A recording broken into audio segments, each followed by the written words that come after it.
अद्भुत, अद्भुत वीर। जीवन में प्रथम बार ऐसा हुआ है कि कोई धनुर्धर पांचाल नरेश द्रुपद के हाथों से उसका धनुष गिरा सका।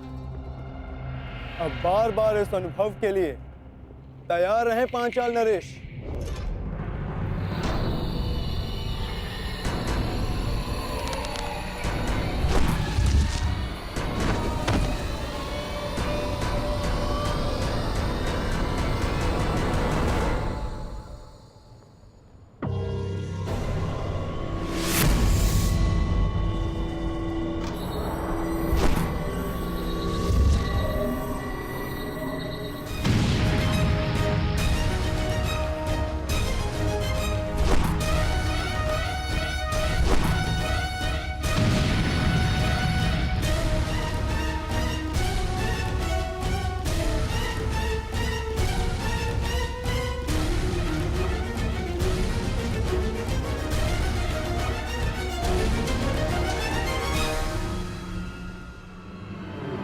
देखो देखो, ये सच्चे अर्थों में हमारा राजा है।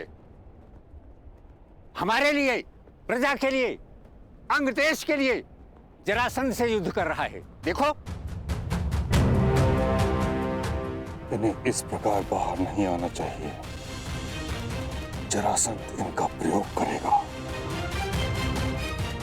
अब अवसर आ गया है कर, जिनके लिए तुम मुझे पराजित करना चाहते हो, अब यही लोग तुम्हारी पराजय का कारण बनेंगे।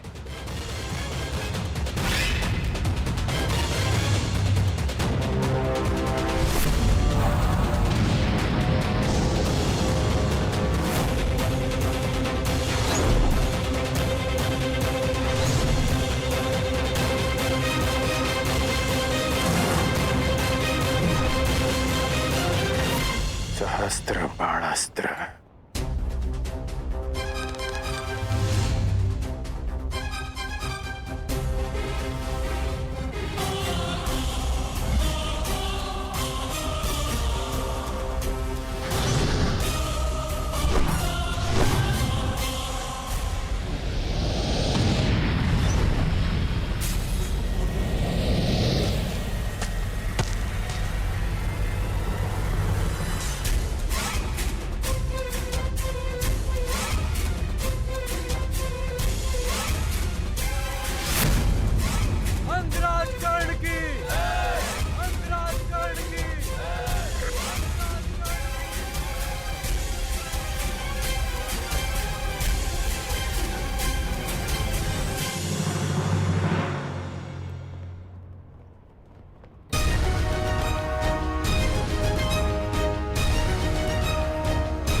असंभव।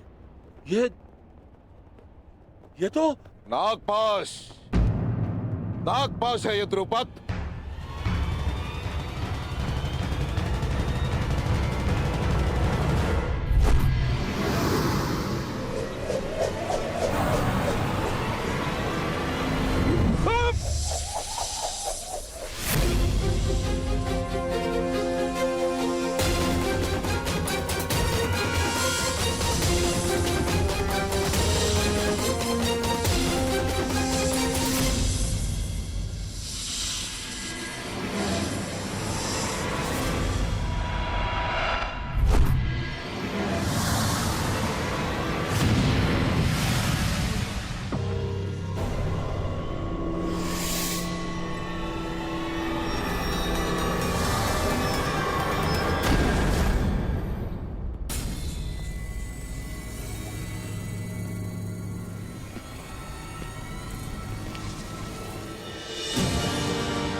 दक्षिणा स्वीकार करें गुरुदेव।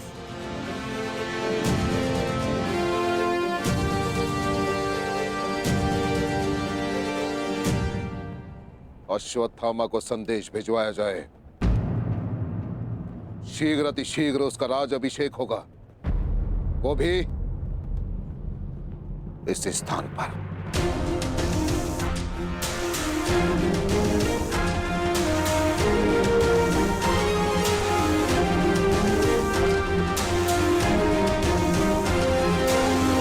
तूने जरासंध को नहीं, आज एक चींटी ने गज को ललकारा है। कर्ण, गजराज को तो आज सिद्ध हो जाएगा कि यदि एक चींटी भी अन्याय के प्रतिकार पर उतर आए तो वो एक गज को भी पराजित कर सकती है।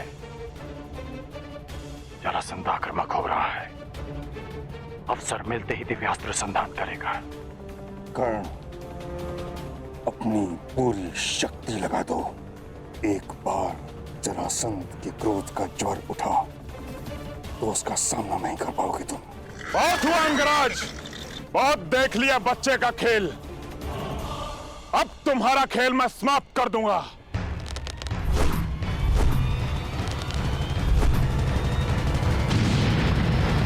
अपनी प्रजा की रक्षा करने आए हो।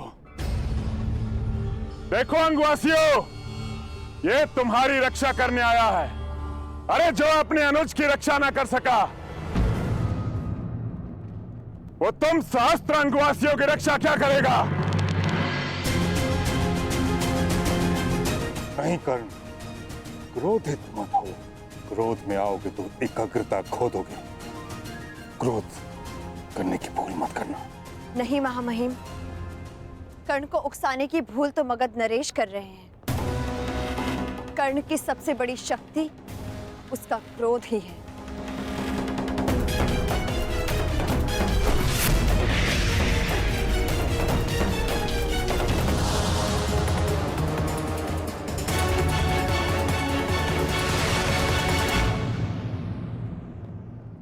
क्रोध, अशांति, पीड़ा ध्यान केंद्र में सबसे बड़ी बाधा है।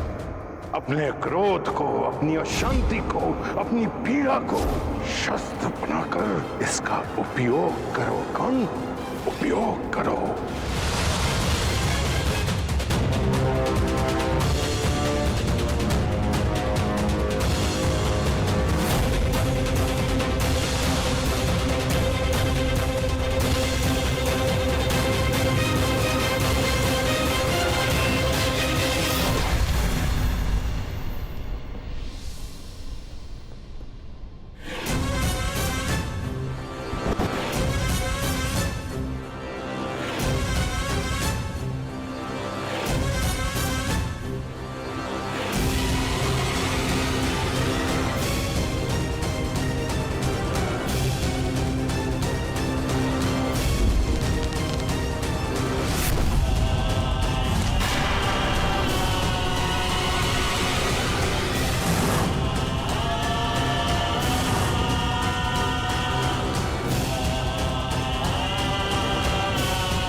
कर्ण, जरासंध को भूषाई किया तूने।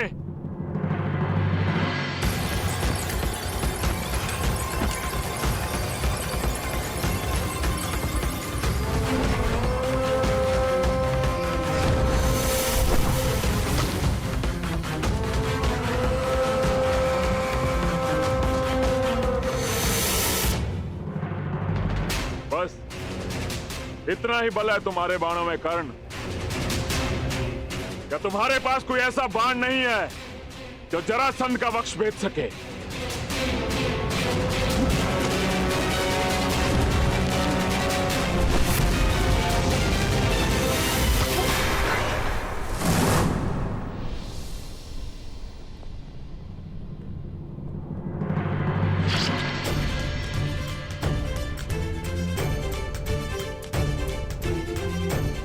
परिचय मिल गया मगध नरेश, उस बाण का जो तुम्हारी छाती भेद सकता है,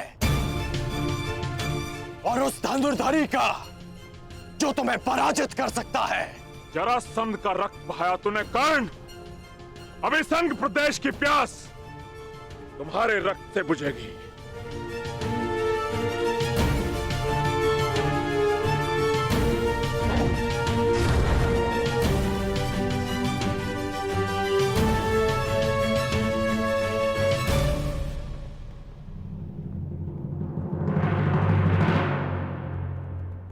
आपकी इच्छा आज अधूरी रह जाएगी मगध नरेश।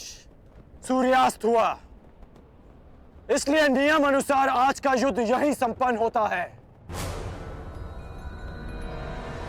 घायल सिंह किसी नियम को नहीं मानता कर्ण। अब यह युद्ध तब तक संपन्न नहीं होगा जब तक हम दोनों में से कोई एक जीवित है।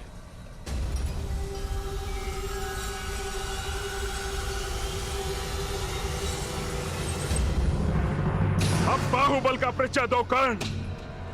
इस युद्ध में विजय का अर्थ जीवन होगा और पराजय का अर्थ मृत्यु।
कब तक चलेगा महामहिम? जब तक दोनों में से कोई एक वीर गति को प्राप्त नहीं हो जाता या फिर अपनी पराजय स्वीकार नहीं कर लेता।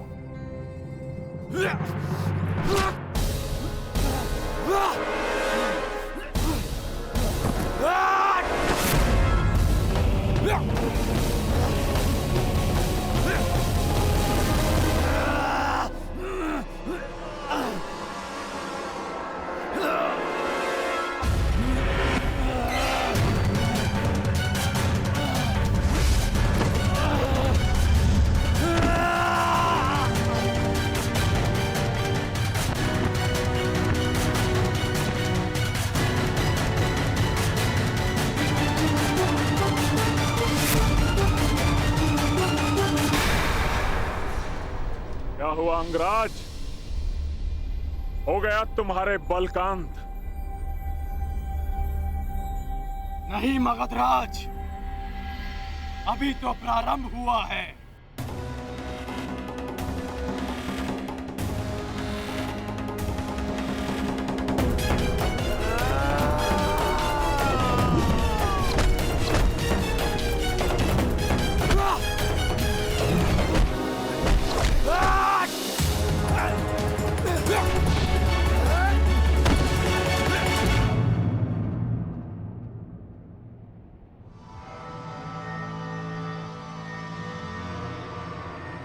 बस हो गई समाप्त तुम्हारी चुनौती।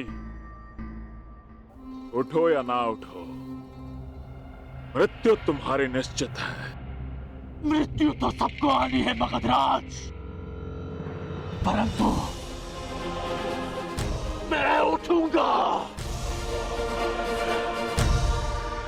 क्योंकि मेरी इच्छा है कि संसार के प्रत्येक अन्यायों का नाश हो। जरासंध देखना कि दलितों के उठने का युग आ गया है और उनके जागने का समय आ गया है।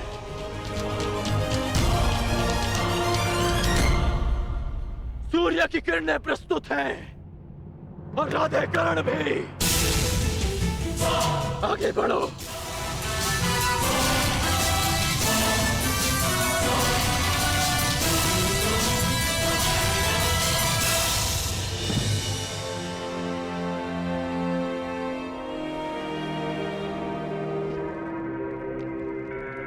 रुक जाओ द्रुपद।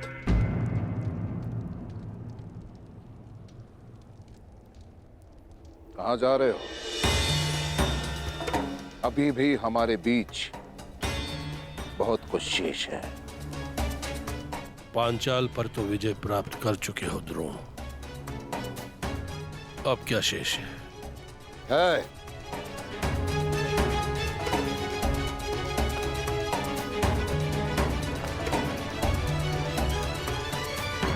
तुम्हारा अहंकार, उस पर विजय पाना शेष है, जिसे मैं पाकर रहूंगा। यदि तुम्हारे शब्दों में कहूं तो मित्रता बराबर वालों से की जाती है, बराबर वालों से। यही कहा था ना तुमने उस राजसभा में जब मैं तुमसे सहायता मांगने आया था, और तुम्हारे यही शब्द वर्षों से मेरे कानों में तीर की भांति चुभ रहे हैं, बराबर वालों से।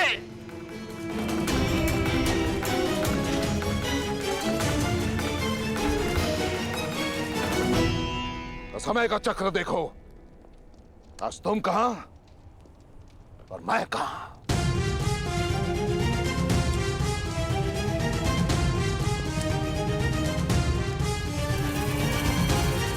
आज मैं एक राजा का पिता हूं, राजा का। और तुम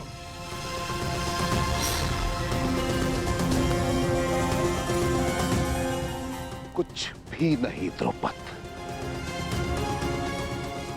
इसलिए मैं भारद्वाज पुत्र द्रोण, हस्तिनापुर राजगुरु द्रोण, पांचाल का आधा राज्य द्रुपद को दान में देता हूं। उस द्रुपद को जिसे मैंने कभी अपना मित्र माना था।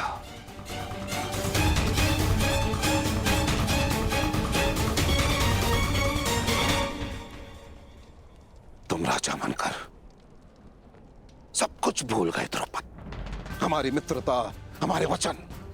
परंतु इस द्रोण को वो सारे वचन स्मरण है। प्रत्येक वस्तु आधी आधी बांटेंगे। ये दान पाकर प्रसन्न तो होना द्रुपद। मैंने अपना जीता हुआ आधा राज्य तुमसे बांटा द्रुपद।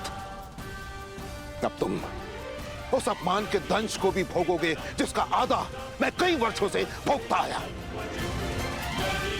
अपने इस आधे पांचाल का आनंद उठाओ पांचाल नरेश। ना ना ना ना, अर्ध पांचाल नरेश।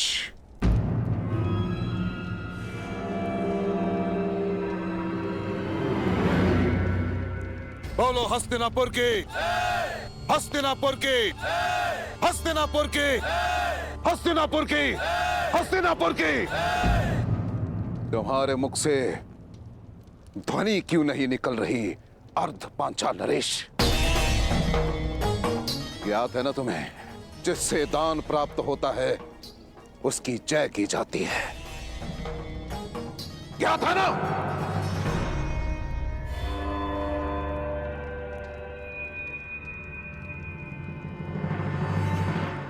हस्तिनापुर की जय।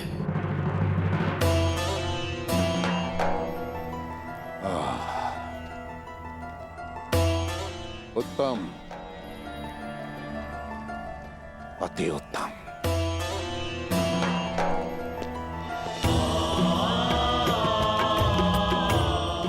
मेरी गुरु दक्षिणा पूर्ण हुई। गर्व है मुझे तुम पर। ये द्रौपद, अश्वत्थामा का राज अभिषेक भी संपन्न हुआ। हमें शीघ्रता से हस्तिनापुर के लिए प्रस्थान करना होगा, क्योंकि वहां एक और युवराज अभिषेक शेष है।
मंशा क्या है कर्ण?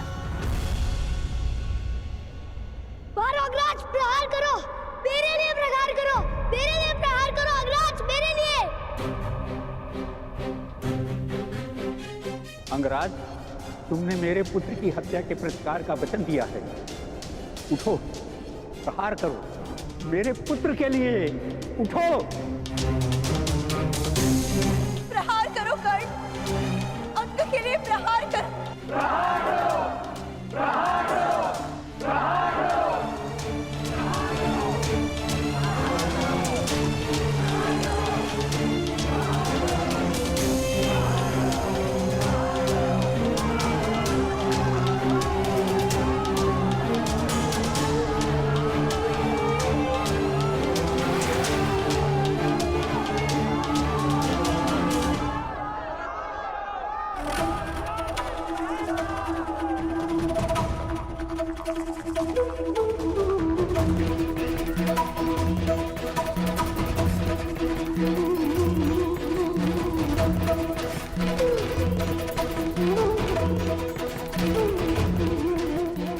मैं अपना पहला युद्ध जीत गया मगध नरेश।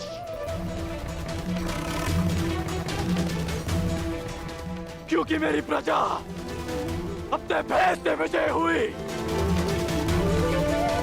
अब तुम्हारी बारी है। जब कभी भी पराजय सामने खड़ी हो तो स्मरण रखना कि तुम्हें स्वयं के लिए नहीं, अपनी माता के लिए विजय करनी है। अपने कुल के उत्थान के लिए जीतना है, समाज के परिवर्तन के लिए जीतना है।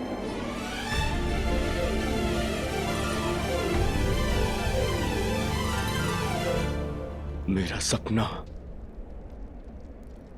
मुझसे छीन लिया गया। अब युधिष्ठिर युवराज बनेगा। युधिष्ठिर युवराज बने या दुर्योधन को स्वीकार नहीं है। आप कहें तो अभी इन्हें युद्ध में वीर गति दे दे भ्राताश्री। नहीं, अब साम दाम दंड भेद सबका प्रयोग होगा। केवल बल का नहीं, छल का प्रयोग होगा। हमारे हस्तिनापुर के लिए प्रस्थान से पूर्व दो संदेश तैयार करेंगे। पहला, मामा शकुनी को, जिसके छल पर मुझे पूर्ण विश्वास है, और दूसरा उसको जिसके बल पर मुझे पूर्ण विश्वास है, अंगराज कर्ण को।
इस प्रसन्नता के लिए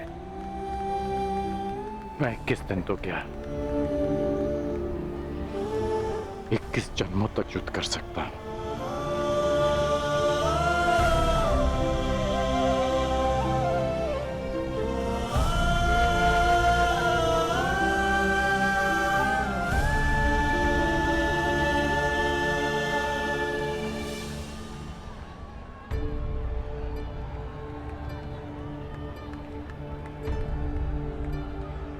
तुमने अच्छा प्रदर्शन किया कर्ण।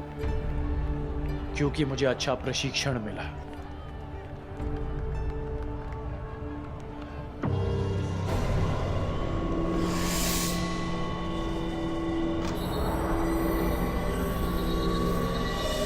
निश्चित रूप से तुम एक विकट योद्धा होगा।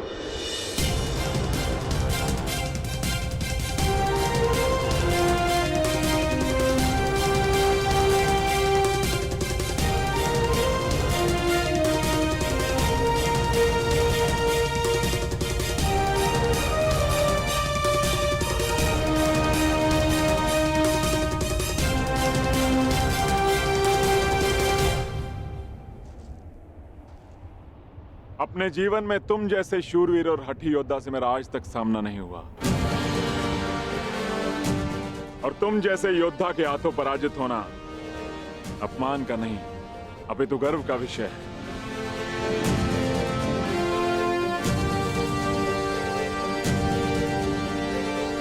संसार जरासंध को बहुत ही कठोर और धुरंधर योद्धा समझता आया है, लेकिन ये बात बहुत कम लोग जानते हैं कि जरासंध शक्ति का पुजारी है।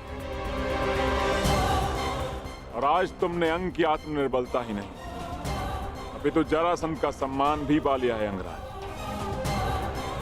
मगध की मित्रता स्वीकार करो, और इस मित्रता के चिन्ह स्वरूप मैं तुम्हें मगध की मालिनी नगरी भेंट करता हूं।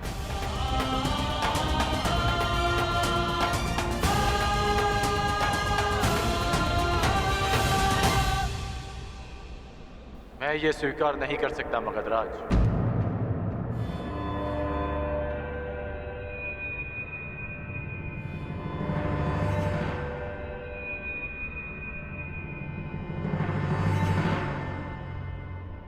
मैं अंग का शासक हूं। जब तक अंग को सम्मान नहीं मिल जाता, मैं आपका सम्मान स्वीकार नहीं कर सकता। गंगापुत्र भीष्म, ये दुर्लभ रत्न कहां से प्राप्त हुआ? क्या आपके तुनीर में ऐसे और भी अस्त्र हैं?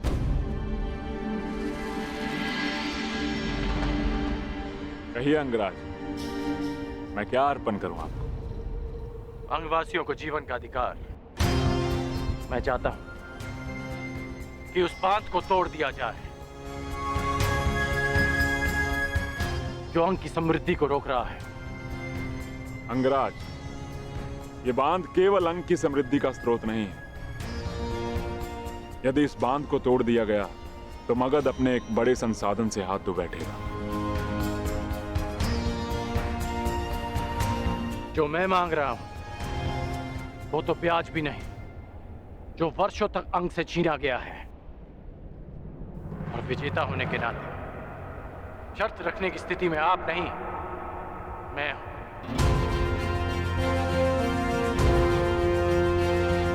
धनुर्विद्या के साथ साथ कूटनीति में भी कुशल हो तुम अंगराज। ठीक है,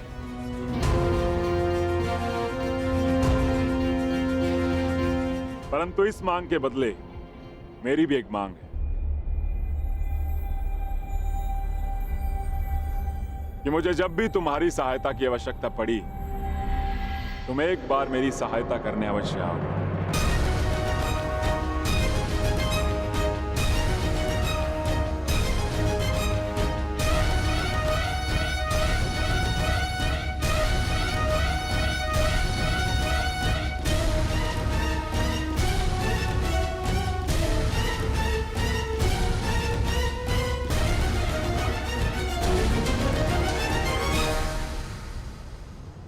मुझे स्वीकार है।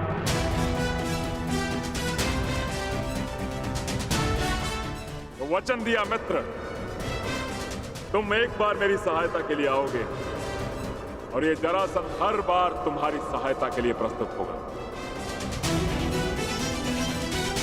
तो आप ये बांध कब तोड़ेंगे? आप इस बांध को गिराने के लिए तुम्हारा केवल एक ही बाण पर्याप्त होगा अंगराज।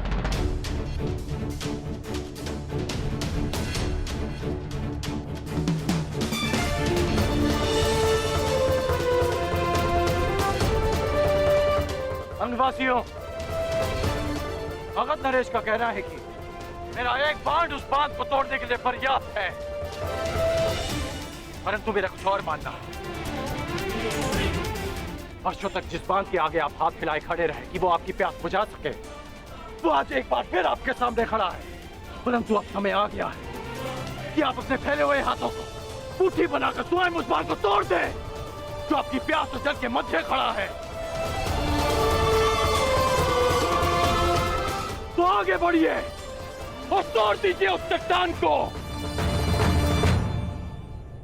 जो अंगवासी और अंग के भविष्य के मध्य खड़ा है। एक नई जीवन धारा का स्वागत कीजिए। प्रहार करो।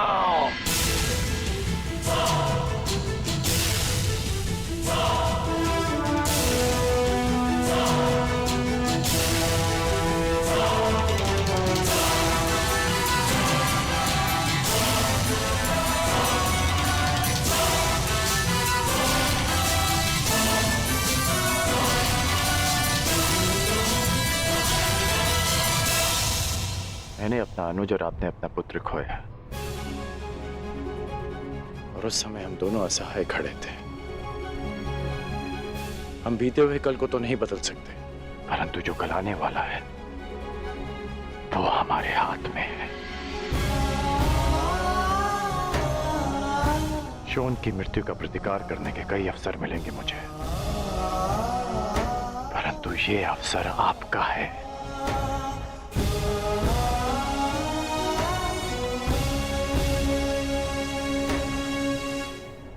आगे बढ़िए।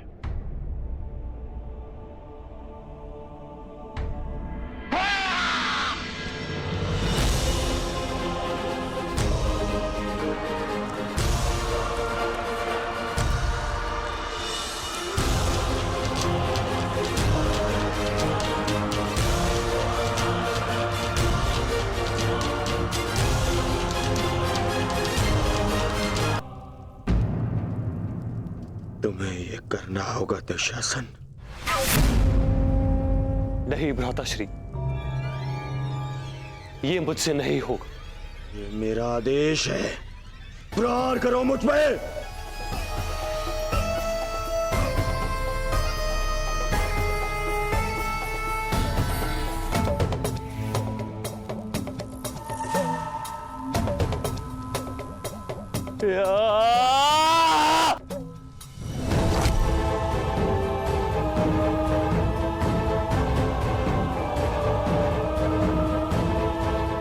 और जोर से।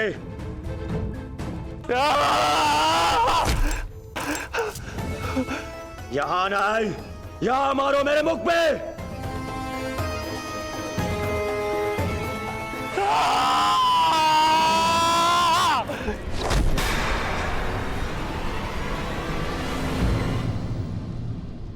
दुर्योधन,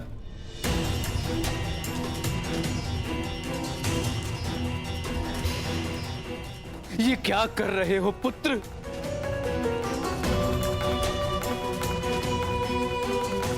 उस प्रहार की पीड़ा को न्यून करने का प्रयास कर रहा हूं जो आपने मुझ पर किया है। शासन, मारो मुझे।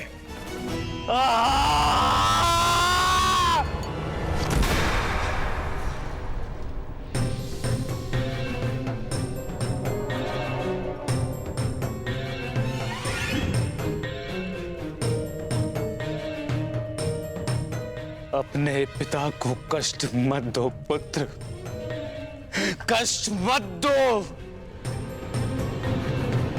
मैं तुम्हारी पीड़ा सह नहीं सकता। बोलो पुत्र, क्या चाहिए तुम्हें? क्या चाहिए? क्या चाहिए मुझे? मुझे जो चाहिए था वो तो आपने उस युधिष्ठिर को दे दिया पिताश्री। उस युधिष्ठिर को।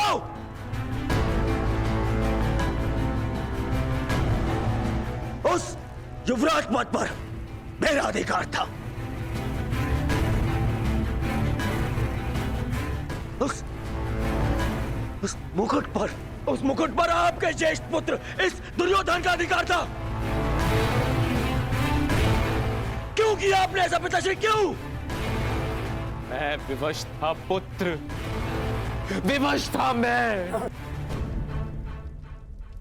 क्योंकि पांचाल नरेश को उन पांडवों ने पराजित किया। परंतु तुम व्यथित क्यों हो पुत्र? युधिष्ठिर अभी केवल युवराज बना है, सम्राट नहीं। और एक युवराज को कभी भी, कहीं भी, किसी के भी आक्रमण का उत्तर देना पड़ सकता है पुत्र।